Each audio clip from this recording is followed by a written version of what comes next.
박수로 목사님 영접하겠습니다. 네.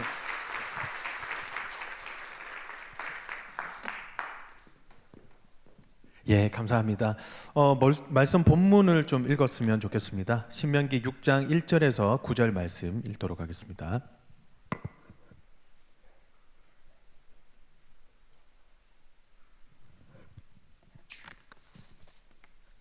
신명기 6장 1절에서 9절 말씀, 저랑 한 절씩 교독하시죠. 제가 먼저 읽도록 하겠습니다.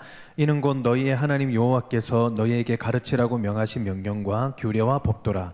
너희가 건너가서 차지할 땅에서 행할 것이니 곧 너와 내 아들과 내 자손들이 평생에 하나님 여호와를 경외하며 내가 너희에게 명한 모든 규례와 명령을 지키게 하기 위한 것이요 또 내 나를 창구하게 하기 위한 것이라.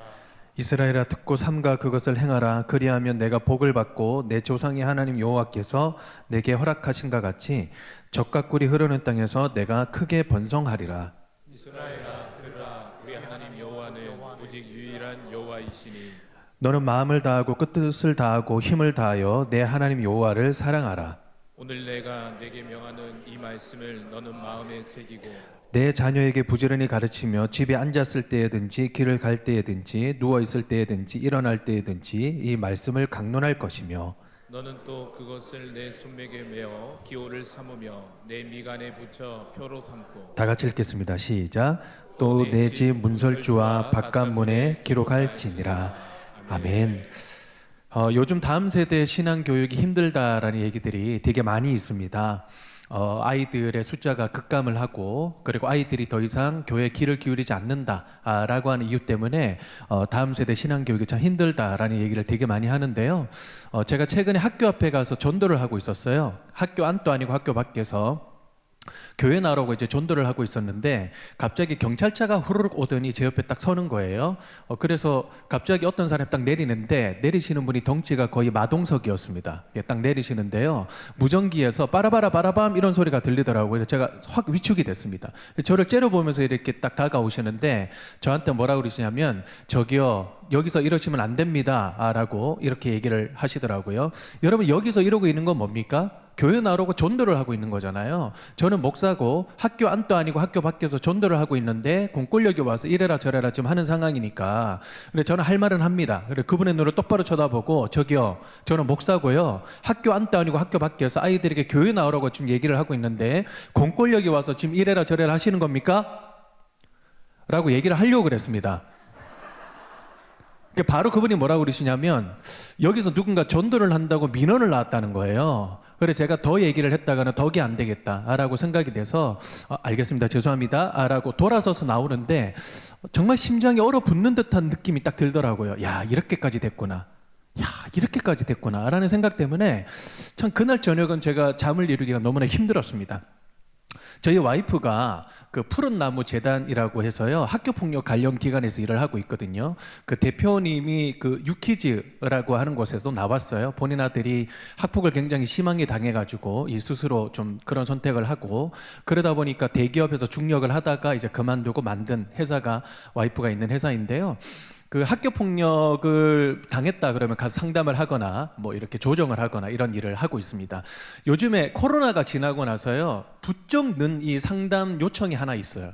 그게 뭐냐 봤더니 제가 교회 다닌다는 이유 때문에 아이들에게 왕따를 당하고 있습니다. 그리고 제가 교실에서 그 성경을 읽다가 친구들에게 걸렸는데 큐티를 하다가 친구들에게 걸렸는데 친구들이 저를 조롱합니다. 그리고 왕따를 시키거나 저에게 불이익을 줍니다. 이게 학폭입니까 아닙니까? 라고 상담을 요청하는 비율들이요 코로나 전에 비해서 지금은 부쩍 늘었다라고 얘기를 하더라고요. 그렇게 봤을 때 우리가 성경 속에 있는 바벨론 포로의 시기는요 이 성경 안에만 있는 것이 아니라 오늘날 아이들이 살아가고 있는 교실 환경 그리고 학교 환경에서도 그런 어려움을 겪고 있지 않을까라고 하는 생각들을 참 하게 되는 거예요. 그런데요 이게 5년 뒤 10년 뒤 그러니까 여러분들의 자녀들이 5년 뒤 10년 뒤 또 여러분들의 손주들이 5년 뒤 10년 뒤가 됐을 때는 신앙인으로서 이 세상을 살아갈 때 얼마나 힘들까라고 생각을 하면요 참 많이 가슴이 아프다라고 그렇게 생각이 됩니다.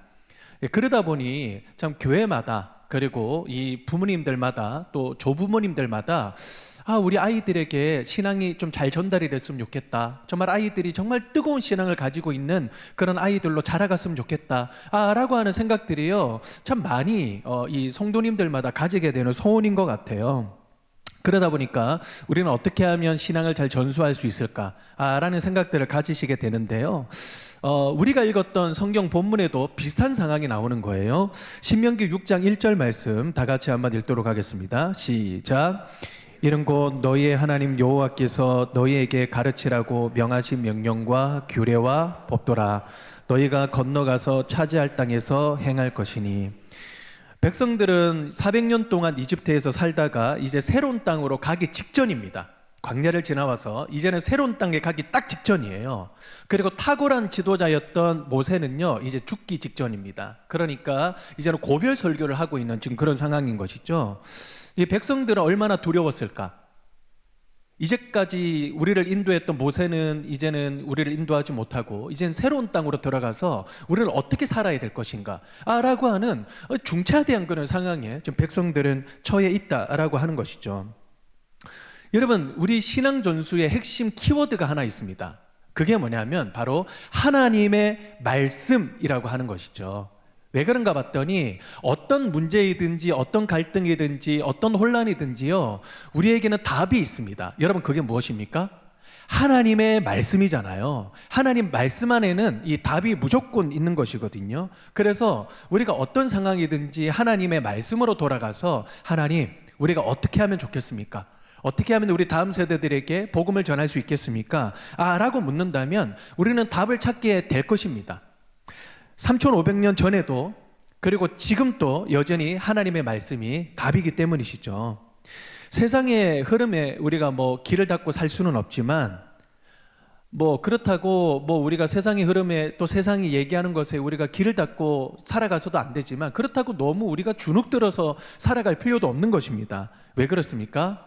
아무리 혼란스러운 상황에서도 하나님의 말씀에는 바로 답이 있기 때문인 것이죠. 그래서 오늘 우리가 읽었던 이 말씀에서요, 한 3가지 정도의 이 답을 함께 알아갔으면 좋겠습니다. 우리는 어떻게 하면 이 다음 세대에게 이 믿음을 흘려보낼 수 있을 것인가를 함께 고민을 해봤으면 좋겠는데요.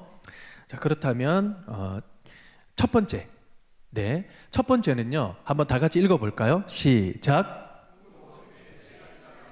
네, 다음 세대 신앙 교육은요, 우선적으로 이 부모가 하는 것입니다. 신명기 6장 2절 말씀을 다 같이 한번 읽어 보겠습니다. 시작. 네. 잠깐만요.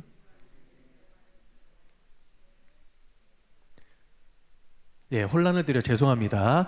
예, 혹시 띄워 주실 수 있으시면 한번 띄워 주시면 감사하겠습니다. 예.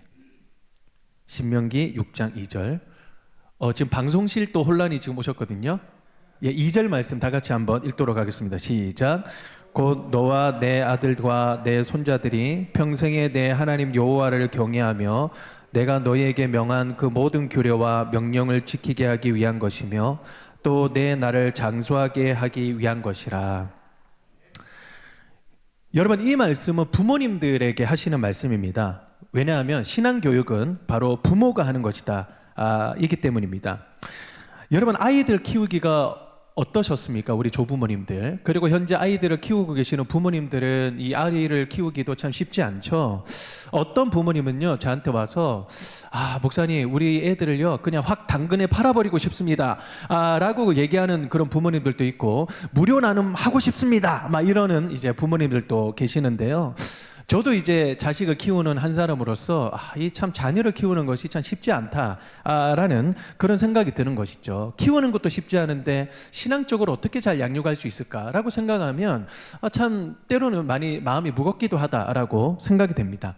여러분, 그런데요, 우리가 절대로 놓치지 말아야 되는 것이 딱 하나 있습니다. 그게 뭐냐면요, 하나님 나라 관점에서는 생물학적인 부모님만을 부모라고 얘기를 하지 않는다는 것입니다. 여러분, 부모의 범위는요 굉장히 넓은데요, 성경에서 보면 아이들을 가르치는 선생님들 계시죠. 선생님들도 영적 부모이세요. 그리고 한 교회를 나와서 한 하나님 아버지를 아버지라 부르는 모든 성도님들도 바로 이 다음 세대의 영적 부모다 라고 누누이 계속 얘기를 하고 있습니다. 고린도전서 4장 15절 16절 말씀 제가 한번 읽어드리겠습니다. 그리스도 안에서 일만 스승이 있으되 아버지는 많지 아니하니 그리스도 예수 안에서 내가 복음으로써 너희를 낳았음이라. 그러므로 내가 너희에게 권하노니 너희는 나를 본받는 자가 되라. 여러분 여기에서 핵심은요 마지막에 있습니다. 내가 영적 부모로서 영혼을 낳은 것처럼 너희들도 영적 부모가 되라 라고 요청을 하시는 것이죠. 그래서요 이 사도 바울 선생님은 본인의 제자였던 디모데를 지칭을 할 때 나의 제자 디모데라고 얘기를 하기보다는 뭐라고 얘기하죠? 나의 아들 디모데라고 그렇게 얘기를 하거든요. 내가 영적 부모가 된 것처럼 바로 너희들도 영적 부모가 되라라고 그렇게 외치고 있는 것이죠. 여러분 하나님 나라 관점에서는 영적 부모 안에는 우리 선생님들도 들어가 있고요. 또 우리 모든 성도로 불러주신 우리 각 사람들도 바로 영적 부모로 불러주셨다라고 하는 것이죠. 그래서요 저는요 이렇게 좀 얘기를 하고 싶습니다. 신앙전수에 JSA가 있어요. 공동경비구역이죠. 그래서 어떤 분들은 신앙교육은 교회가 해야 돼. 또 어떤 분들은 신앙교육은 부모님이나 조부모님이 해야 돼. 또 신앙교육은 성도님들이 해야 돼 라고 막 이렇게 외치고 있는데요. 왜 그렇게 서로 이렇게 말다툼 하시면서 싸우시는지 모르겠어요. 왜냐하면 다 해당됩니다. 아이들의 신앙교육을 위해서는 부모님도 필요하고 또 선생님도 필요하고 또 성도님들도 필요하다는 것이죠. 그래서 미국에 있는 어느 유명한 저자분이 이런 얘기를 했어요. 교회를 나오는 어떤 한 다음 세대 아이가 교회를 바라보면서 아 이분들은 나와 함께 주님의 길을 걸어가는 성도님들이야. 그리고 나를 사랑하고 그리고 나에 대한 관심이 있는 성도님들이야 라고 얘기하는 성도님들이 많으면 많을수록 그 교회에 정착할 확률이 몇 값절로 높아진다라고 그렇게 얘기를 합니다. 그래서요 교회들도 이렇게 가만히 제가 관찰을 해보면 최근에 제가 이제 교회 학교를 부탁해라고 하는 CGN TV에서 어떤 영상을 하나 만들어 가지고 제가 감수도 하고 고문도 하면서 들어갔거든요. 뭐 각 지방에 있는 교회들을 제가 관찰을 한번 해보니까요 다음 세대 아이들을요 우리 부모님들만 키우는 게 아니라 우리 선생님들도 함께 키우고 우리 성도님들도 아이들의 이름을 불러가면서 아이들 함께 양육하는 그런 모습들을 굉장히 많이 봤거든요. 근데 그것을 봤을 때 바로 공동경비구역이다라고 말씀을 드리고 싶습니다. 제가 어렸을 때 그 다녔던 모교회는요 여러모로 레전드 교회로 꼽히는 그런 교회거든요. 어떤 교회냐면 이 주일학교 아이들의 그 재적수가 아니라 출석수가 2만 명에 달했습니다.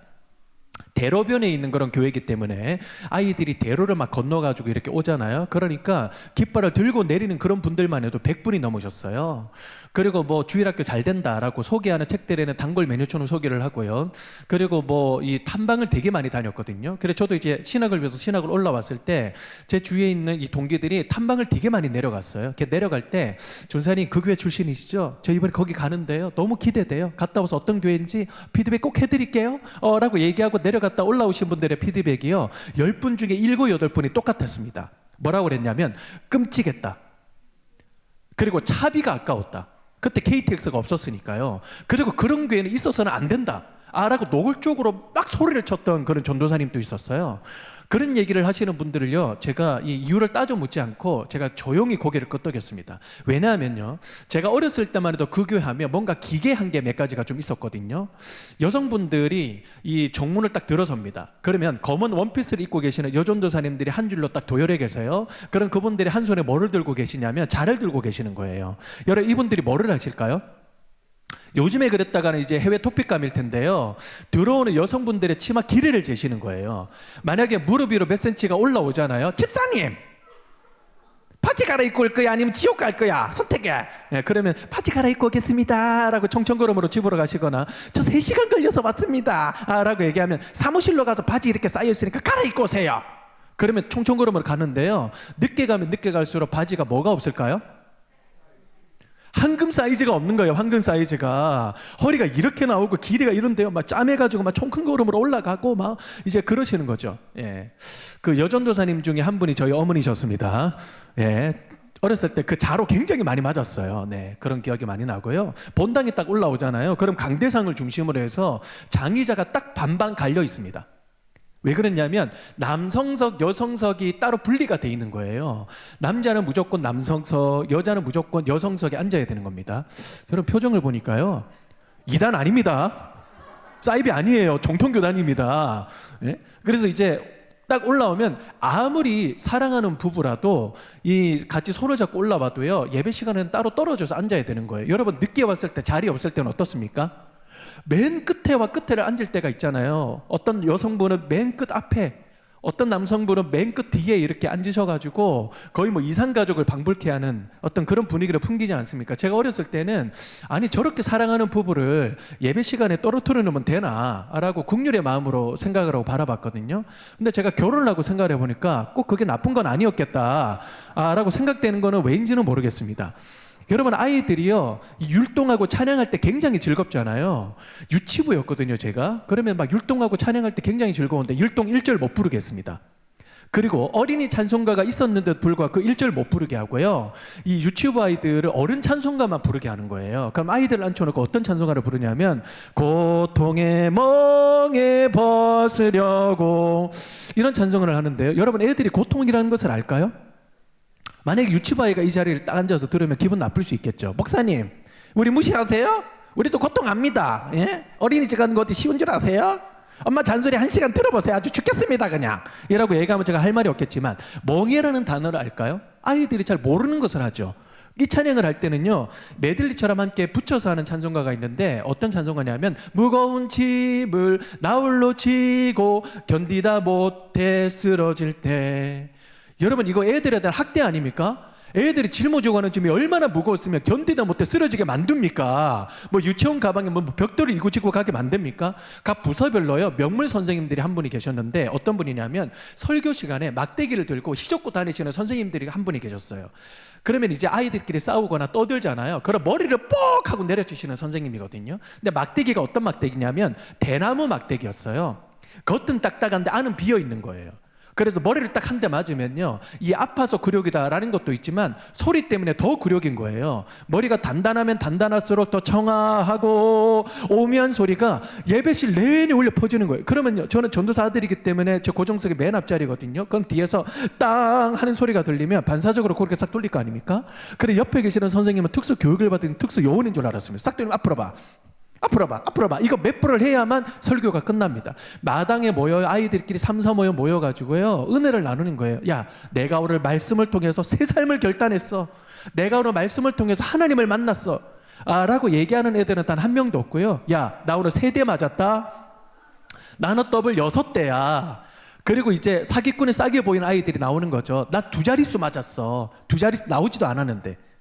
여러분, 그러면 그 다음 주가 되면 어떤 역사가 일어날까요? 설교 시간에요, 아이들끼리 경쟁이 일어나는 거예요. 주여 말씀하시옵소서, 제가 듣겠나이다. 이게 아니라 주여 내려치시옵소서, 2자릿수 나와야 됩니다 라고 하면서 더 떠들고 더 싸우고 더 소리를 지르는 거예요. 여러분들이 만약에 2시간 동안 이 강경을 뒤에 쓰셔가지고 탐방을 하신다고 생각해 보십시오. 얼마나 끔찍하시겠습니까? 얼마나 좀 이상하시겠어요? 저한테 와서 그런 얘기를 하시는 분들에게 잊지 않고 드렸던 말은 뭐냐면, 그랬지, 나도 그랬는데 내가 어렸을 때만 해도 말이야, 그 교회 하면 부모님이 굉장히 많았어. 부모님이 굉장히 많았어. 교회를 간다는 그런 느낌이 들기보다는 부모님을 만나러 간다는 그런 느낌이 들었거든. 그러니까 예배 실문을 빡 열고 제가 들어가잖아요. 그럼 대각선 끝에 계시는 대학교 1학년 여선생님이었습니다. 오늘날로 치면 어린 애잖아요. 작년에 고등부 3학년 애였어요. 그런데요, 호다다닥 뛰어오세요. 제가 일찍 오니까 어슴풀할 때 이렇게 있잖아요, 껌껌하고. 그러면 이제 반대 방향에서 저를 째려보면서 막 이렇게 화난 듯이 달려오세요. 제 손을 꼭 붙들고 소리를 치세요. 서건아, 제 이름이 서건입니다. 서건아, 네 왜 됐노? 여러분, 그 아침에 화난 듯한 그런 표정으로 막 달려와 제 손을 꼭 붙들고 네 왜 됐노? 라고 얘기하면 제가 쫄지 않겠습니까? 그렇죠? 얼마나 쫄겠습니까? 그렇죠? 예? 그러니까, 야, 너 지난주에 그 기도해달라 그랬잖아. 어떻게 됐어? 기도해달라 그랬더니 까마득히 잊어버렸거든요. 눈만 끔뻑하고 있으니까 지난주에 너희 엄마 아프다고 기도해달라 그랬잖아. 어떻게 됐어? 그러는데 엄마가 낳은 건 팩트잖아요. 낳으셨는데요? 라는 말이 딱 떨어진과 동시에 제 손을 꼭 붙들더니 펄쩍펄쩍 뛰시는 거예요. 서건아, 내가 널 위해서 기도했다. 하나님이 내 기도 응답해 주셨다. 너무 감사하다. 너무 감사하다. 그러면서 이렇게 펄쩍펄쩍 뛰시는 거예요. 여러분, 그게 35년 전이에요. 그때 유치부였으니까 제가. 그 실루엣이요, 잊혀지지가 않아요. 지금 또 사실 제가 그 선생님의 빚을 갚는다는 마음으로 이렇게 뛰고 있는 거거든요. 설교 끝나고 이제 예배 끝나고 나가잖아요. 제 손을 꼭 붙들고 기도해요. 서구나, 예수님이면 된다. 예수님 충분하다. 알았지? 네 힘든 일 있으면 기도해라. 쌤 찾아봐라. 기도해 줄게. 제 손을 꼭 붙들고 기도해 주시는데요. 어떨 때는 15분 동안을 기도를 해 주시는 거예요. 여러분, 어른한테 15분은 애한테 150분입니다. 빨리 나가가지고 연탄불에 이게 그 쫀득이 구워 먹어야 되잖아요. 왜 그런 시절을 공감을 못 하십니까? 여러분들은 인덕션에 구워 드십니까? 기도 딱 끝나고 나가잖아요. 근데 그분의 심장에서 울려 퍼졌던 뭔가가 손과 손에 잡은 것이 흘러와서 제 심장까지 흘러와요. 흘러가는 것이 아니라 고이는 듯한 딱 그런 느낌이 들더라고요. 그리고 길거리를 걷다 보면 서건아 힘내라 기도할게. 누구신데요? 야, 내 그 교회 집사 아이가 제 이름을 어떻게 아세요? 널 위해서 기도한다. 알았지? 그러는 분들이 여럿 계셨어요. 그러니까요, 아이들이 그냥 교회를 간다라고 하는 그런 느낌이 들기보다는 부모님을 만나러 간다라는 그런 느낌이 드는 거예요. 그래서 제가 비밀을 한번 파헤쳐 보니까요, 저는 수요 예배, 금요철 예배, 새벽 예배, 그리고 주일 오전, 오후, 저녁 예배, 죄송합니다, 다 끌려다녔거든요. 이 자로 맞으니까 안 끌려가면. 그러면요, 가만히 앉아서 뒤에 성도님들이 기도하는 걸 제가 눈을 딱 뜨고 이렇게 꿈벅꿈벅 이렇게 볼 때가 있었습니다. 그러면요, 주일학교 선생님뿐만 아니라 부모님뿐만 아니라 성도님들이 정말 아이들의 기도 제목이 써져 있는 그런 수첩들을 가지고 계시는 거예요. 이렇게 다 조사를 해가지고 기도 제목 수첩을 이렇게 가지고 계시는 거예요. 그러면서요, 그 한 사람 한 사람 아이들을 위해서 기도하고 눈물을 흘리고 막 그러시는 거예요.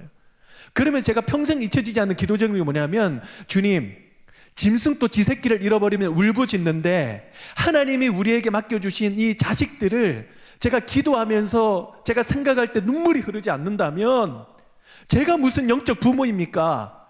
라고 기도하는 것이 아직도 제 귀에 쟁쟁합니다. 여러분, 우리에게 맡겨주신 이 다음 세대 아이들 말입니다. 우리 집에만 사는 아이들이 아니라 할지라도 우리 교회에 맡겨준 그런 자녀라고 한다면 여러분, 우리의 모두 영적 자녀일 줄로 믿습니다. 우리의 기도가 필요한 자녀일 줄로 믿습니다. 우리의 격려와 사랑과 우리의 위로가 필요한 아이들일 줄로 믿습니다. 하나님이요, 우리를 영적 품으로 부르셨어요. 영적 품으로 부르셨습니다. 그렇다면 우리가 두 번째는요, 바로 자기 고백이 있는 신앙이다라고 말씀을 드리고 싶습니다. 다음 세대 신앙교육은 바로 자기 고백이 있는 신앙 전수여야 된다라고 말씀을 드리고 싶은 게요, 신명기 6장 4절에서 5절 말씀을 다 같이 한번 읽어보도록 하겠습니다. 시작. 이스라엘아 들으라. 우리 하나님 여호와는 오직 유일한 여호와이시니 너는 마음을 다하고 뜻을 다하고 힘을 다하여 내 하나님 여호와를 사랑하라. 우리가 다음 세대들에게 믿음을 전수하기 전에 우리에게 중요한 것은 뭐냐면 바로 자기의 고백이 중요하다라고 하는 것이죠. 그러니까 여기에서 말씀하시잖아요. 당신들이 먼저 마음을 다하고 뜻을 다하고 힘을 다하여 주 너의 하나님을 사랑하라 라고 명령하시지 않습니까? 하나님 나라의 영적 부모인 우리 성도 여러분, 그리고 우리 부모, 우리 조부모님, 우리 교사 여러분, 우리의 신앙을 한번 좀 돌아봤으면 좋겠습니다. 왜 그러냐면요, 믿음은 바로 나의 신앙으로 시작을 하는 것이거든요. 사도 바울은 이 믿음에 대해서, 복음에 대해서 말할 때 다른 사람 믿음과 복음을 얘기하지 않았습니다. 뭐라고 얘기했습니까? 나의 복음이라고 얘기하지 않았습니까? 나의 믿음, 나를 구원하신 그 복음, 또 나를 살리신 그 복음, 또 앞으로도 나를 살아가게 하실 그 복음이라고 하면서 복음을 전하시는 것 아닙니까? 우리가 다음 세대 아이들에게 복음을 전할 때요, 가장 임팩트 있는 말 중에 하나가 뭐냐면 이거예요. 너희들도 나처럼이에요. 너희들도 나처럼. 너희들도 나처럼. 야, 내가 너무나 힘든 상황이 있었거든. 때로는 정말 사망의 음침한 그런 길을 걸어갈 때도 있었는데 내가 하나님의 말씀을 내가 받고 나서 와, 하나님이 나를 인도해 주시는 너무나 선한 목자이심을 깨닫게 됐어. 너네들도 힘들 때 기억해. 하나님이 너희의 선한 목자이셔. 꼭 기도했으면 좋겠다 라고 하는, 여러분, 이 메시지가요, 그 어떤 메시지보다 아이들에게 더 크게 와닿는다는 거예요. 왜냐하면 신앙은 바로 나의 신앙, 나의 복음, 여기에서 시작이 된다고 하는 것이죠. 여러분, 요즘에 굉장히 핫한 주제가 하나 있는데 그게 뭐냐면 챗 GPT라고 하는 것이 굉장히 아주 핫합니다. 최근에 뭐 챗 GPT 관련해서 이 교회학교 책이 나왔거든요. 그래서 저한테 이제 추천사를 써달라 그래가지고 제가 꼼꼼하게 봤습니다. 봤는데요, 와, 앞으로 이 챗 GPT라고 하는 AI 이런 것들을 무시 못하겠다. 여러분, 우리들도 어디 뭐 식당이나 가 보면 계속 서빙하는 분들이 좀 줄어간다는 거 여러분 뭐 보시죠? 로봇이 막 서빙하고 막 그렇게 하지 않습니까? 챗 GPT는 계속해서 이렇게 발전해가는 하나의 컴퓨터 프로그램이라고 할 수 있습니다. 최근에는요, 전문의 자격증도 땄다고 하죠. 그 정도로 똑똑하대요. 그리고 소설을 한 권 써줘 라고 이렇게 주문하잖아요. 그럼 소설을 한 권 쫘라락 써준대요. 논문을 한 권 써줘. 그럼 논문을 좌라락 쓴대요. 그래서 최근에 그 출판계에서요, 그 챗 GPT가 쓴 원고는 받지 않겠다라고 협약을 맺었습니다. 그 정도로 굉장히 아주 도전적으로 우리 삶의 중심에 들어왔거든요. 여러분 혹시 아세요? 챗 GPT 목사님도 등장을 했습니다. 그러니까 저에게 말씀을 전해주세요 라고 이렇게 얘기를 하잖아요. 그러면 설교문을 주르륵 쓰세요. 기승전결이 아주 또렷하고요. 그리고 논리적이고 심장을 울리고 감동적이고 이런 설교문을요, 한 번에 그냥 좌라락해요. 그래 제가 한번 검색을 해봤거든요. 저에게 힘이 되는 말씀을 주세요 그러니까 좌라락해서 와, 읽으면서 제가 감동을 받았습니다. 또 어떤 분들은 특히 이제 이게 목사님들은 이런 얘기를 하더라고요. 아, 이러다가 이 로봇에게 밀려가지고 우리 목사님들도 사라지는 거 아니야?라고 그렇게 얘기들을 되게 많이 하는데, 근데 대부분의 목사님들은요 두려워하지 않습니다. 여러분 왜 그렇습니까? 챗 GPT가 아무리 똑똑하고 말을 잘하고 박식하더라도요 뭐가 없어요? 자기의 고백이 없잖아요. 나를 살리신 하나님, 나의 기도를 들으시는 하나님, 그리고 나를 일으키시는 그 하나님에 대한 고백이 없잖아요. 지 아무리 똑똑해 보라고 하세요. 아무리 박식하다고 한번 해보세요. 누구에게도 영향 못 끼치려요? 왜냐? 여러분, 이 신앙 교육과 신앙 전수는요, 자기의 고백에서 시작을 하는 것이잖아요. 여러분, 그것이 가장 임팩트 있는 그런 신앙 교육의 방법이라고 하는 것이거든요. 제가 믿음 전수, 어떻게 신앙을 전수할 것인가에 대한 책들을 좀 많이 읽으려고 하는데, 다 그런 건 아니지만요, 저도 이 조만간은 아마 그 책이 나올 것 같습니다. 어떻게 하면 부모님들이 믿음으로 전수를 할 수 있을까에 대한 책이 나올 것 같은데, 책들을 제가 읽다 보면 좀 불만이에요. 그게 뭐냐면, 모든 전제가 신앙을 전수하는 부모님들이 정말 완벽해져야 된다라는 것을 전제하는 것 같아요. 부모님 정도 되시면 진짜 완벽한 믿음과 완벽한 성품을 가지고 우리 자녀들에게 신앙을 전수해 주시면 안 된다라고 하는 전제가 깔려 있는데요, 저는 반대입니다. 여러분, 육아 경험들이 있는 분들은 다 아시겠지만 모델하우스가 아니잖아요. 육아 현장은요, 아이들 기저귀 냄새도 나고, 그리고 부모님들도 얼마나 머리를 안 감았는지 머리도 헝클어져 있고, 관리도 안 되시고, 여기저기 설거지 쌓여 있고, 그리고 여기저기 막 빨랫감 이렇게 쌓여 있고. 저희 아들이 최근에 태어나가지고요, 둘째가, 제가 전적으로 공감합니다. 우리 생각대로 잘 안 되는 것이 육아 현장이에요. 그러니까 오죽하면 내 자식들을 그냥 당근에 팔아버리고 싶다 라고 그렇게 얘기를 할까요? 그렇죠? 여러분, 우리에게 중요한 건 뭐냐면요, 자기의 고백과 신앙이 가장 중요한 것인데 하나님의 말씀이 중요한 겁니다. 여러분 왜 그렇습니까? 우리에게 정말 위로가 되는 것은, 야, 사랑하라 라고 이렇게 말씀을 하실 때 뭐예요? 사랑할래 안 할래? 라고 물어보시거나, 사랑하는 게 어떻느니? 라고 제안을 하시는 것이 아니라 사랑하라 라고 명령하시는 거잖아요. 우리가 약한 거 하나님 아세요. 여러분, 우리 정말 포기하고 싶을 때가 너무나 많을 때 우리 알아요. 하나님 다 알고 계신다고요. 우리 무너지는 거 하나님 아시고, 우리 두려운 거 하나님 다 아십니다. 그럼에도 불구하고 사랑하라 라고 그렇게 말씀을 하실 때는 할 수 있다는 거예요. 우리에게 한번 도전해보라는 거예요. 도와주시겠다는 거예요. 그래서 여러분, 우리의 기도의 제목이 뭡니까? 저는 하나님을 완전히 사랑합니다. 여러분, 이게 우리의 기도 제목이 아니라 내 구주 예수를 더욱 사랑하기 원합니다. 내 구주 예수를 더욱 사랑. 다만 내 비는 말 뭡니까? 더욱 사랑, 더욱 사랑. 하나님, 제가 얼마나 약한지 아시죠? 제가 얼마나 부족한지 아시죠? 그러나 저의 소원이 있습니다. 하나님 더욱 사랑합니다. 하나님 더욱 사랑하는 겁니다. 저에게 은혜를 주시옵소서. 우리의 마음을 아시는 그 하나님께 우리가 이렇게 고백을 하는 것이죠. 한 소설가는 이런 얘기를 했습니다. 아이들은 어른들의 말을 귀담아 듣지 않는다. 어른들의 행동을 따라할 뿐이다. 라고 이렇게 얘기를 했습니다. 무서운 말이죠. 어른들의 어떤 얘기가 나오는가 그거에 귀담아 듣지 않고 어른들의 행동을 따라할 뿐이래요. 그게 아이들이다 라고 하는 것이죠. 그래서요, 우리가 뭐 한 번도 넘어지지 않는 그런 모습을 아이들에게 보여주는 것이 아니라, 그래도 나는 하나님을 사랑하는 것이 내 삶의 최우선순위야, 너희들도 그랬으면 좋겠어. 넘어질 수 있어. 엄마 아빠처럼, 할머니 할아버지처럼, 성도님들처럼 넘어질 수 있지만 우리 그거 포기하지 않을 거야. 우리 함께 싸워나가자 라고 하는 메시지와 그 모습을 보여주는 그 자체가 아이들에게는 엄청난 메시지가 된다라고 하는 것이죠. 성경에서요, 신앙 전수가 잘 되지 않을 때는 다음 세대, 그러니까 우리의 신앙의 바톤을 이어받는 다음 세대는요, 다른 세대가 된다라는 것을 보여줍니다. 사사기 2장 10절에서 13절 말씀인데요, 적나라하게 나타나 있습니다. 제가 한번 읽어드리겠습니다. 새 번역으로 제가 가지고 왔습니다.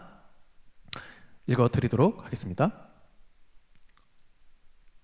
예, 제가 읽어드릴게요. 그리고 그 세대 사람들도 모두 죽어 조상들에게로 돌아갔다.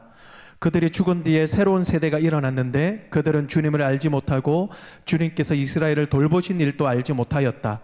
이스라엘 자손이 바알 신들을 섬기어 주님께서 보시기에 악한 행동을 일삼았으며 이집트 땅에서 그들을 이끌어내신 주 조상의 하나님을 저버리고 주의 백성들이 섬기는 다른 신들을 따르며 경배하여 주님을 진노하게 하였다. 그들은 이렇게 주님을 저버리고 바알과 아스다롯을 섬겼다. 우리의 말씀 본문인 이 신명기 말씀은요, 가나안 땅에 들어가기 직전입니다. 사사기 말씀은 가나안 땅에 들어가고 난 후의 말씀인 것이죠. 그런데 이 다음 세대가 어떤 세대가 되었다고요? 다른 세대가 되어서 우상 앞에 절하고 하나님이 이스라엘에게 행하신 일을 알지 못하는 세대가 되었다라고 그렇게 얘기를 하고 있는 것이죠.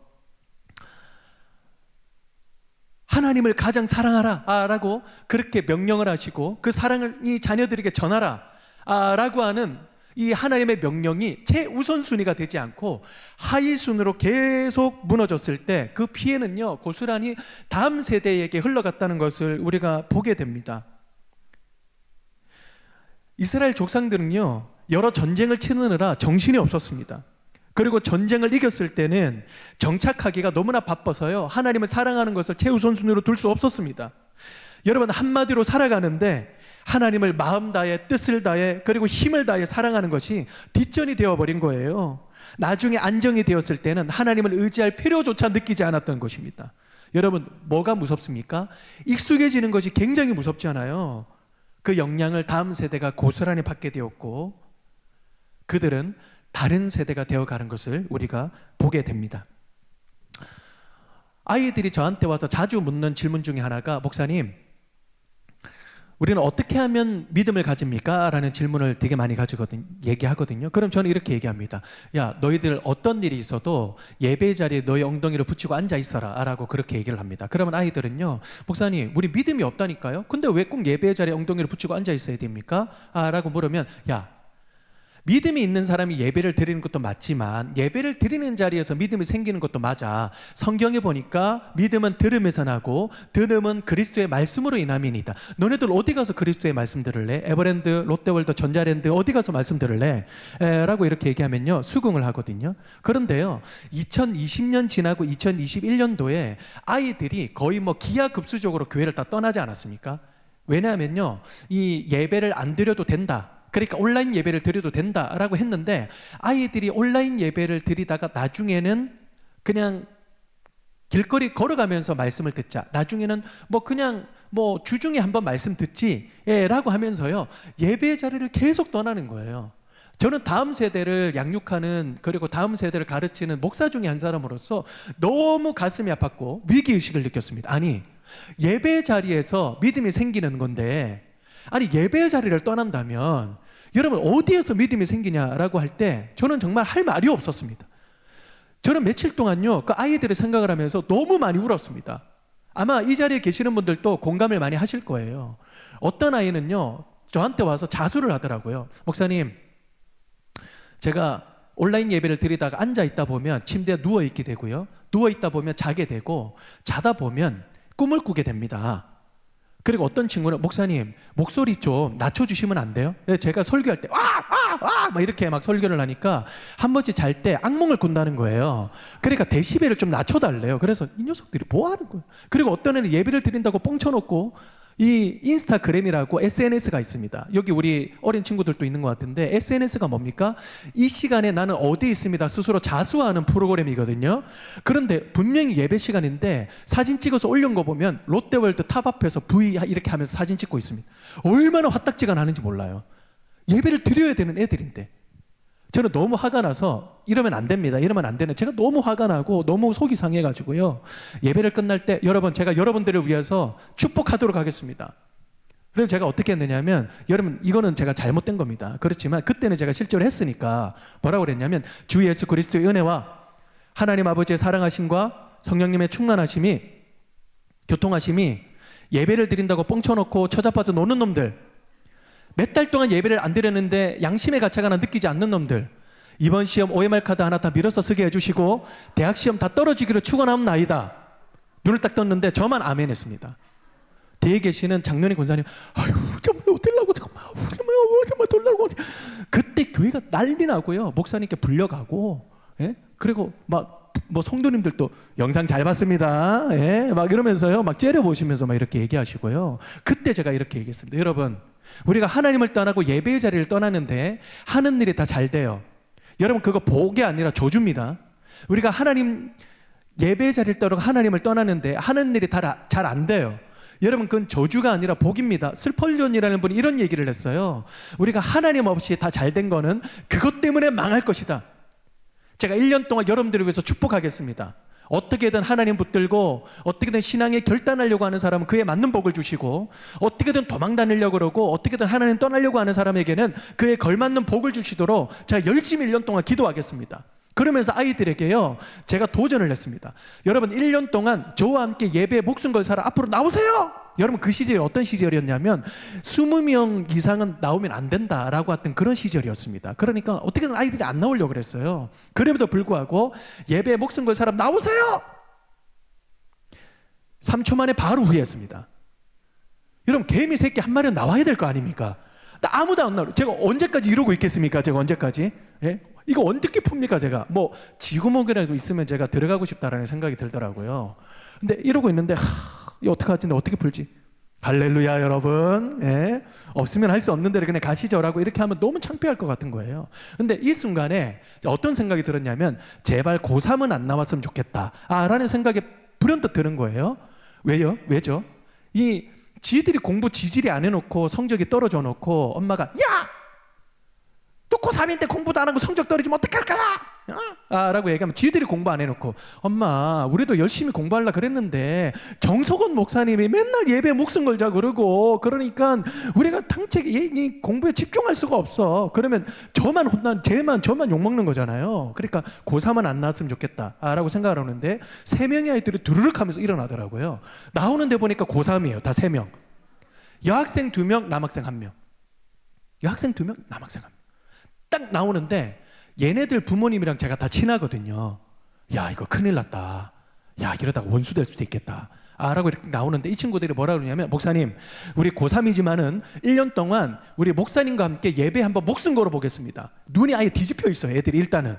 그래서 목사님 우리 뭐를 하면 되겠습니까? 야 우리 다니엘과 새 친구를 하자. 목사님 그게 뭡니까? 이 주일날에 모여서 예배 끝나고 그냥 집에 가지 말고 큐티 한 거 일주일 동안 한 거 나누고 일주일 동안 너희 그 공부할 때 기도하자. 너희들을 서로 기도하자. 1시간이면 돼. 1시간 동안. 라고 하니까 알겠습니다. 그럼 목사님은 뭐를 하시는 분입니까? 라고 얘기하길래 나는 너네들이 먹고 싶다는 거 내가 다 사줄게. 점심시간 먹고 싶은 거 다 사줄게. 알았지? 그러니까 알겠습니다. 저는 농담만 진담을 했는데 얘네들은 거의 진담으로 그냥 받아들였더라고요. 카드 달라 해서 이렇게 긁을 때 보면 소고기 구워 먹고 무한리필 이런 것도 아니에요. 어디 누가 가서 구워주는 거 막.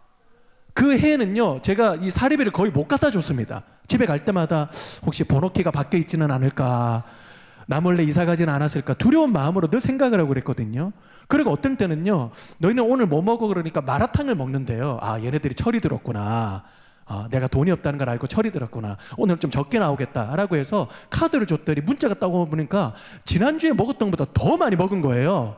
그래서 제가 야 전화를 해서 너네 뭐 하는 거냐, 소고기집 아니고 이 마라탕집 아니냐라고 했더니 소고기를 그냥 할 수 있는 대로 추가를 계속해서 먹었다는 거예요. 마라탕에 넣어 먹는 게 소고기가 아니라 소고기를 시켜서 마라탕 국물에 찍어 먹었더라고요. 거의 얘네들이요. 1년 동안 얘네들을 위해서 최선을 다해서 기도했거든요. 최선을 다해서 기도했는데 어떤 애가 저한테 와서 얘기를 하기를, 목사님 저희 솔직히 이런 얘기들이 있었습니다. 고3이 되면 예배에 한 번쯤 빠져주는 것은 에티켓이라고 생각했대요. 그리고 어떤 애는요, 야 매주마다 예배 나가면 그 부정타 라고 얘기하는 애들도 있었대요. 그런데요, 막 그 예배 드린다고 뻥치고 막 나가서 놀러 다니고 막 이러는 애들은요 거의 대학 잘 안 됐습니다. 다 떨어지고. 그리고 이 세 명은 다 잘 됐습니다. 이 세 명은. 어떤 애가 저한테 와서 이렇게 얘기를 하더라고요. 목사님 이게 되네요. 얘네들을 보면서요 맨날 예배에 나오고, 그리고 맨날 이렇게 뭐 큐티 모임 한다 어쩌고 저쩌고, 그리고 뭐 대학 떨어지면 하나님이 하셨다라고 이렇게 얘기할 거지 라고 이렇게 놀리려고 그랬대요. 근데 얘네들은 다 잘 되고요, 저희 동네에 있는 학교가 다 뒤집혔습니다. 이렇게 잘 될 거라고는 학교에서는 생각도 못 했대요. 다 뒤집혔어요. 제가 어느 대학을 갔습니다 라고 얘기하면 여러분들 와 대단하다 라고 이렇게 얘기를 하실 것 같은데, 그렇게 얘기하면 아우 저 세속적인 목사님이라고 얘기를 하실 것 같아가지고 제가 차마 학교 이름은 얘기를 못 하겠습니다. 지금 여러분들의 표정이 약을 치지를 말든지 실컷 약 쳐놓고 지금 뭐 하는 거예요? 그럼 얘기를 해도 될까요? 아니면 해도 될까요? 예, 해도 되는 걸로. 답은 하나밖에 없죠. 여학생 중에 한 명은요 서울에 있는 연대와 고대를 둘 다 동시에 붙었습니다. 그래서 저한테 와서 목사님 둘 다 동시에 붙었는데 어디를 가야 될까요? 제가 고대에서 공부를 했거든요. 야 너 지금 고대로 가라. 그러니까 yes sir 그러면서 고대 경제학과 2년 장학금 받고 지금 3학년입니다. 남자애는 공대면 된다 그랬는데 한양대 공대를 들어가고요, 교대면 된다 여학생이 얘기했는데 서울 교대를 들어가더라고요. 학교가 정말 발칵 뒤집혔어요. 그래서 저희 집에 찾아왔어요. 그래서 목사님 감사합니다. 목사님 때문에 우리 잘 됐습니다. 그래 인사를 하는데요. 온나 어서 오라 해가지고 너네들 오늘 맛있는 거 내가 다 사줄게. 너는 먹고 싶은 거 다 먹어라. 라고 했는데 얘네들 끝까지 양심이 없더라고요. 끝까지 비싸고 맛있는 거. 양껏 먹이고 난 다음에 비결을 물어봤어요. 근데 뭐라고 그러냐면 한 친구가 이런 얘기를 하더라고요. 목사님 저희는요 예배의 자리에 와서 기도하고 하나님 의지하면서 힘을 얻었어요. 그리고 말씀 나누면서 서로를 위해서 기도하면서 거기에서 힘을 얻었다는 거예요. 그러면서 월요일부터 주일까지 뭐라고 외쳤냐면 이 날들은 우리의 것이 아니라 바로 주님의 것이다 라고 선포를 하고 나가서 최선을 다해서 공부했다는 거예요. 최선을 다해. 그런데 더 중요한 게 있습니다 라고 여학생 한 명이 얘기를 하더라고요. 뭐라고 했냐면 우리 엄마가요 우리 아빠가요 저의 기딱지 않도록 늘 하셨던 말씀이 있어요. 그게 뭐냐라고 하니까 너네들 뭐 세상적으로 성공하고 뭐 이런 것도 중요하긴 하지만 가장 중요한 것은 너네들 하나님께 예배하는 거야. 예배의 자리 절대 떠나지 않았으면 좋겠다. 하나님 사랑하는 거 너네들 정말 포기하지 않았으면 좋겠다. 그러면서 부모님들도요 어떤 수단과 방법을 고안해서도 이 가능한 한 때로는 이 늦을 때도 있고 때로는 다른 데 이렇게 뭐 가실 때도 있지만 예배 자리를 지키는 것을 계속 보여주셨다는 거예요. 최선을 다해서. 그러니까 아이들이 그걸 보면서 이제 자연스럽게 영향을 받은 것이죠. 여러분 이게 뭐냐면요 정말 우리가 주님을 만나는 그 자리를 지키는 것이, 우리가 그 자리를 지키는 것 같지만 아이들의 평생, 여러분 10대 20대만 있는 거 아니잖아요. 아이들 30, 40, 50, 60대도 있는 거잖아요. 그렇죠? 평생에 그 자녀를 지켜주는 힘은 뭡니까? 하나님을 만나는 그 자리잖아요. 하나님을 사랑하고자 하는 그 결단이잖아요.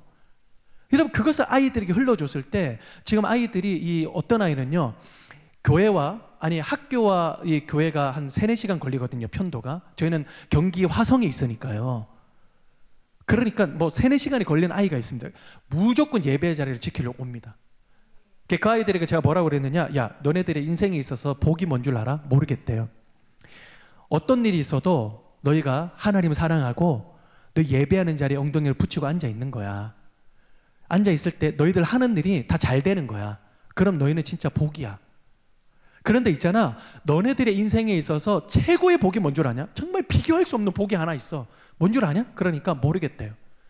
너희가 예배를 지키기 위해서 하나님 사랑하기 위해서 최선을 다했는데 너희들이 하는 일이 다 잘 안 되는 거야. 성경에 보니까 의를 위하여 박해를 받는 자는 복이 있나니 천국이 그들의 것임이라. 어떤 애가 목사님 그거 안 좋은 거 아니에요? 천국이 우리의 것이 우리 죽는다는 거 아닙니까? 그게 아니라 하나님이 너네들의 인생을 영원토록 책임지신다는 거야. 너네들 지금 이거 잠깐 잘 돼가지고 뭐 잘 된 것처럼 펄쩍펄쩍 뛰고 뭐 길길이 날뛰고 그냥 어깨 힘주고 교만해가지고 그렇게 살면 너네들 바로 실패할 거야. 그런데 때로는 실패하는 것처럼 느껴져. 때로는 불이익처럼 느껴질 때도 있고 때로는 뭔가 뒤처지는 것처럼 느껴질 때도 있지만 하나님 사랑하고 예배하는 것은 목숨 걸어봐라. 그러면 하나님이 너네들 인생 영원토록 책임지실 거다. 놀라운 일로 책임지실 거다. 아멘, 아멘. 그렇게 얘기를 하더라고요. 여러분, 우리 자녀들에게 줄 수 있는 최고의 복이 무엇입니까? 바로 주님을 가장 사랑하는 것. 이것이 우리 인생의 가장 큰 복이다라고 하는 것을 계속해서 말해주고 보여주는 거예요. 제가 최근에 장신대 기독교 교회 가까운 교수님이랑 대담회를 했는데요. 이번에 최근에 영국에 가셔가지고 여러 연구들을 했는데 영국의 아이들의 이 복음화의 비율이요 7%밖에 되지 않는데, 아니 아이들의 복음화율이 아니라 교회를 다니는 비율이 4%밖에 되지 않는데 4%. 100명 중에 4명만 교회를 가는 거예요, 주일날에. 근데 최근에요 7%로 부쩍 뛰어 올랐대요. 여러분 7%라고 하면요 이거 거의 배가 오른 거 아닙니까? 조사를 해보니까 뭐 때문에 그랬느냐면 바로 이 부모님이 끊임없이 계속해서 전해주셨던, 또 조부모님이 끊임없이 전해주셨던 하나님 사랑, 하나님 예배하는 것, 이런 것들이 어느 순간에 30, 40대, 50대 그런 사람들에게 이게 싹이 터가지고 열매를 맺는다는, 그래서 계속 교회를 돌아오게 되더라니까요. 그러면서 하는 소리가 우리 하나님께 예배하지 않으면 우리 아무리 부유하고 우리 아무리 대단해도 헛것이야. 우리 다시 하나님께로 돌아가자. 라고 해서 돌아온 비율들이 3%입니다. 3%. 그래서 7%가 지금 교회를 나오고 있다라고 그렇게 얘기를 하는데 상승세다라고 그렇게 얘기를 하더라고요. 근데 중요한 것은 우리가 때를 얻든지 못 얻든지 계속해서 전수를 하는 것, 그게 굉장히 중요하다라는 것을 말씀을 드리고 싶은 것이죠. 마지막에 세 번째는 조금 짧게 알아보겠습니다. 세 번째는요, 몸이 있는 신앙입니다. 다 같이 한번 읽어보겠습니다. 시작. 다음 세대 신앙 교육은요, 몸이 있는 신앙 전수여야 합니다. 신명기 6장 8절 9절 말씀을 다 같이 한번 읽어보겠습니다. 시작. 또 그것을 내 손목에 매어 기호로 삼으며 내 미간에 붙여 표로 삼고 또 내 집 문설주와 바깥문에 기록할지니라. 여러분, 하나님의 진리를 우리의 마음에 새기는 것도 굉장히 중요하지만 지금 여기에 나오는 대로 우리의 보이는 눈앞에 또 우리의 몸에 새기는 것이 굉장히 중요하다라고 하는 것을 우리에게 보여주고 있습니다.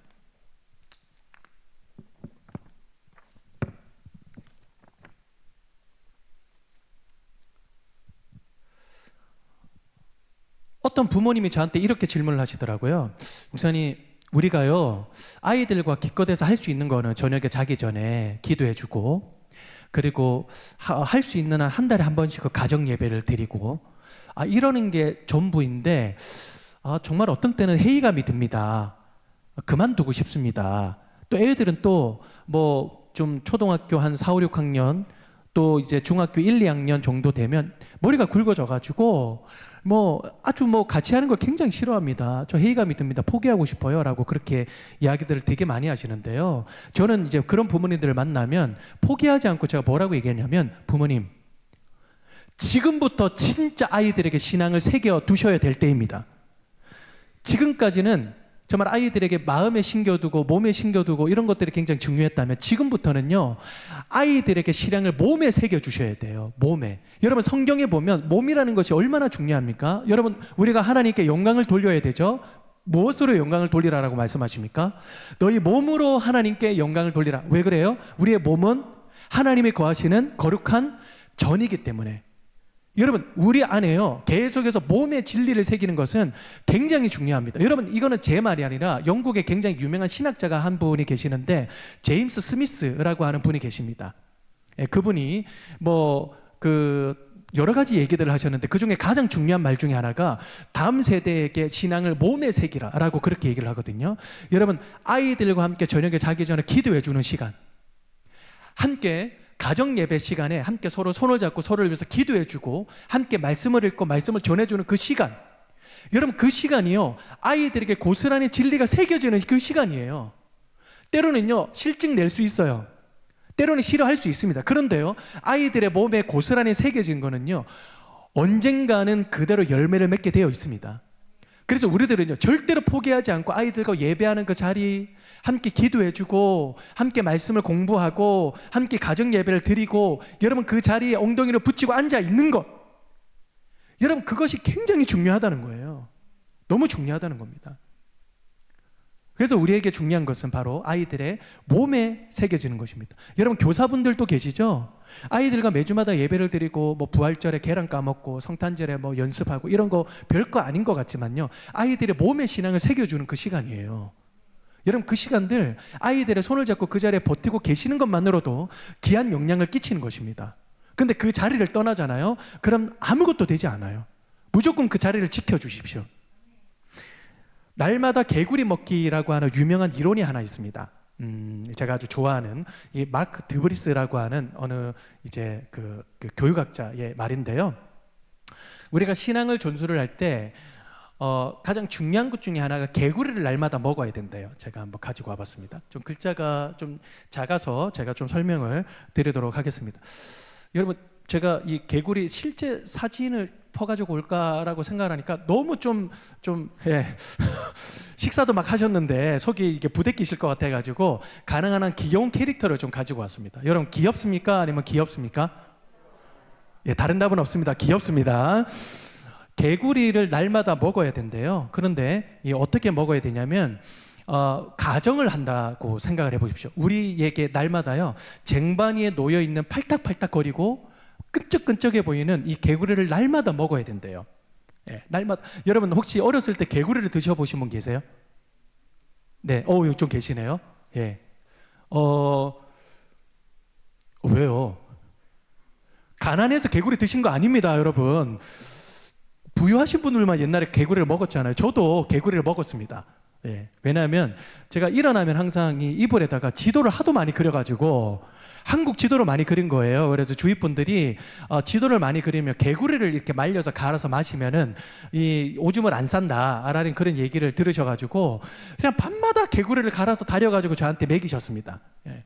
예, 그러다 보니까 제 생리작용이 더 원활해지는 바람에 그전에는 이제 한국 지도만 그렸는데 그 다음 날부터는 세계 지도를 그리게 되더라고요. 그래서 아예 끊었습니다. 아예 끊었는데 우리에게 주어진 이 개구리를 날마다 먹어야 된대요.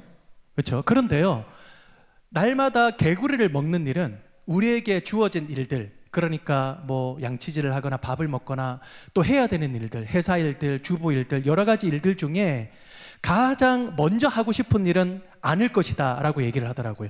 가능한 한 뒤로 미룰 수 있으면 최대한 미룰 수 있으면 미루고 싶은 일이 개구리를 먹는 일 아니겠습니까? 그죠? 그런데요 그럼에도 불구하고 우리는 개구리를 날마다 먹어야 된대요. 자, 여러분, 우리에게 그날 주어진 개구리를 먹지 않으면 그 다음 날에 우리 몇 마리 먹어야 됩니까?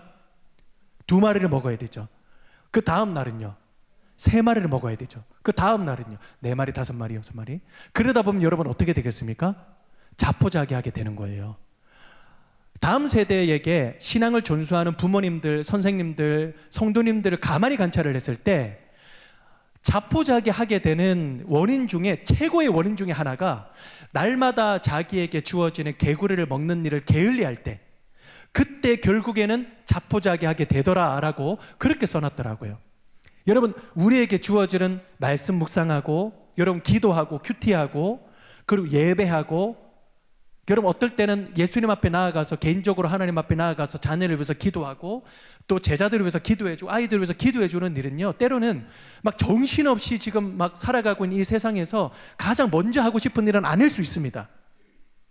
가능한 한 좀 미루고 싶은 일이 될 수도 있어요. 그러나 우리에게 주어지는 매일마다 개구리를 한 마리를 먹어야 되듯이 우리에게 주어지는 영적인 일을 매일마다 우리는 무조건 해야 된다는 거예요. 이것을 하지 않았을 때 아무리 믿음이 대단한 사람이라도 자포자기의 상태에 빠질 수밖에 없다라고 그렇게 얘기를 합니다.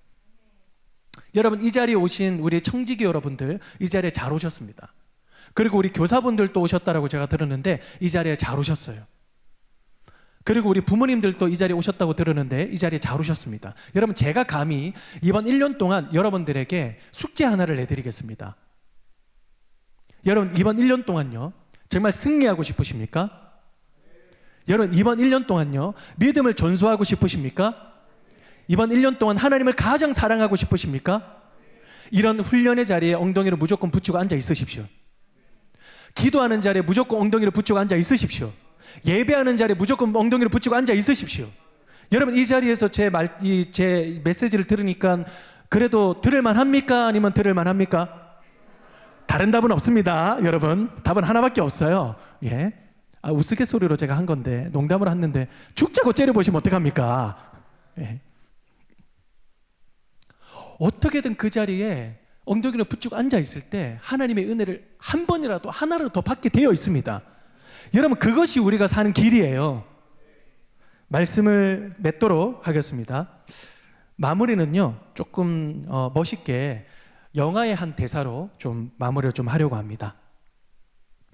혹시 보신 분들도 있으실지 모르겠지만 인터스텔라라고 하는 영화가 있어요. 아마 보신 분들도 계실 거예요. 근데 거기에요, 정말 제 심장을 울렸던 대사가 하나 있습니다. 어떤 대사냐면 이렇게 나와 있습니다. 다 같이 한번 읽어보도록 하겠습니다. 시작. 예, 여러분, 저는 이렇게 말씀을 드리고 싶습니다. 다음 세대 신앙 교육에 대해서요, 부모님과 교사, 교회는 반드시 답을 찾게 될 것입니다. 언제나 그랬듯이 하나님 말씀 안에서 말입니다. 기도하겠습니다.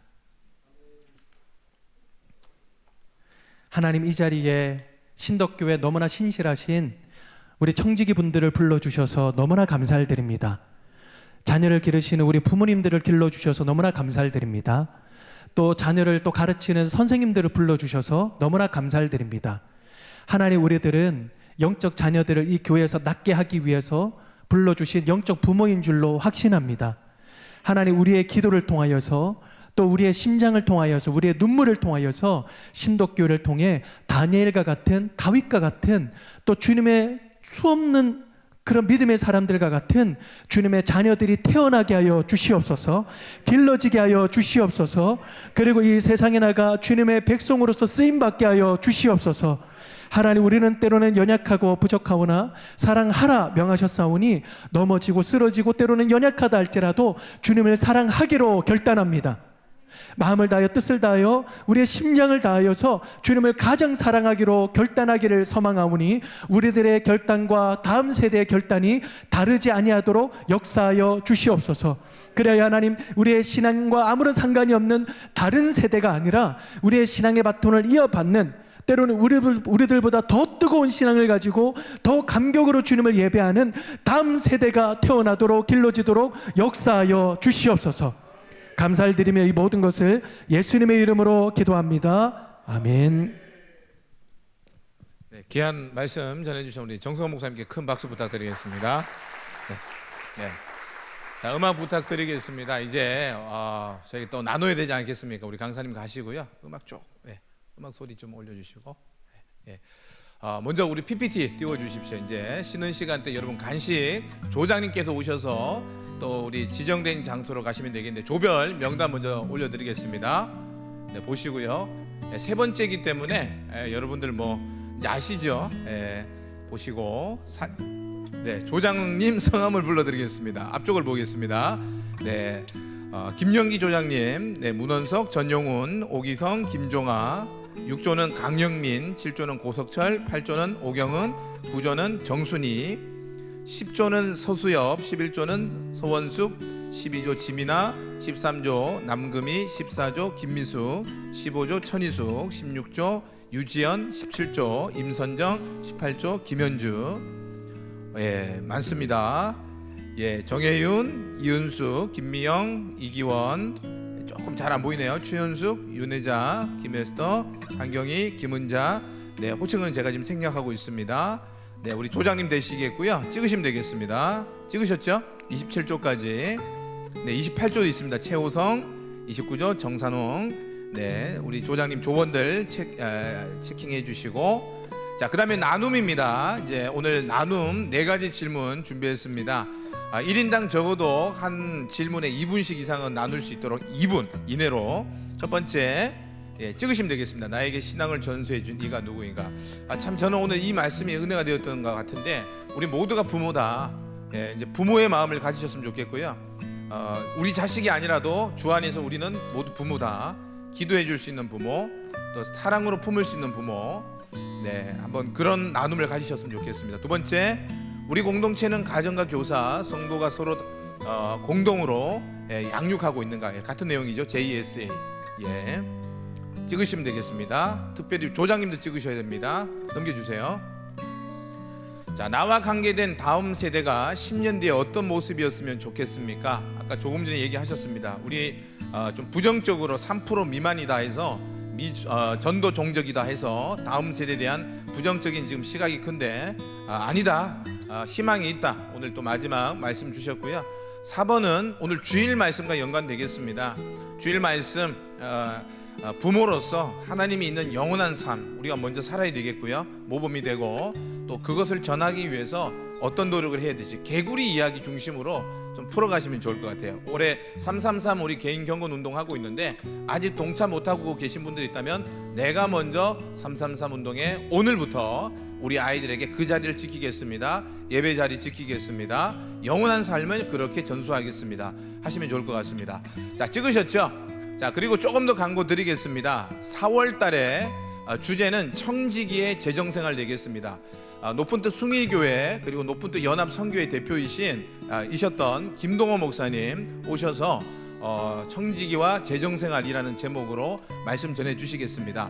5월 달에는 소통과 관련돼서 저희가 교수님 모셨습니다. 서울신학대학교 카운셀링 관련돼서 우리 교수님 오셔서 소통, 가정의 소통입니다. 부모와 자녀 간의 소통을 위해서 소통이라는 주제를 가지고 5월달 가지도록 하겠습니다. 광고 많이 해주시고요. 더 많은 분들 참여할 수 있도록 함께 힘써 주시기를 바랍니다. 자, 그러면은 여러분 간식 조장님 챙기시고 화장실 들렸다가 집으로 가지 마시고 바로 또 조별 모임 시간으로 가셔서 충분히 가져주시길 바라겠습니다.